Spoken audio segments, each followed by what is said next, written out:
You wear your guilt like fashion. You call your weakness virtue. I have seen this before. You are not new, you are ancient in your cowardice. You speak of compassion like it's the highest value. You praise humility, obedience, submission, and you dare call this morality? I say, this is herd morality. A morality made by the resentful, the envious, the powerless. Once, in the beginning, good meant noble, radiant, strong. The man of power looked at himself and said, this is good. My will, my joy, my strength, these are good.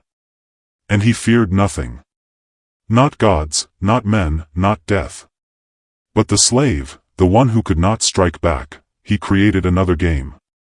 He whispered, the strong are evil. The proud are wicked. The conqueror is cruel. And he made a world where suffering became sacred, and meekness became moral. They called their chains virtues, and believed themselves free. And now, look at you. Afraid to speak your truth. Ashamed of your instincts. Begging the world to find you kind. You carry your morality like a leash, one you've tied around your own throat. You judge the powerful not because they are unjust, but because you envy their freedom.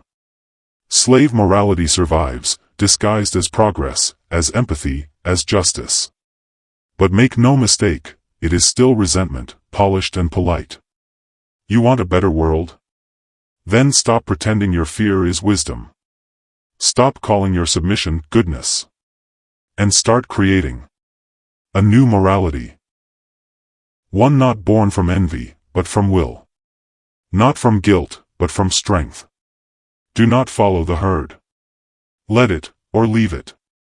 Become the one who dares to define what good means, not for others, but for yourself. The noble soul has reverence for itself. So I ask you, are you living by your values? Or by the values of slaves long buried?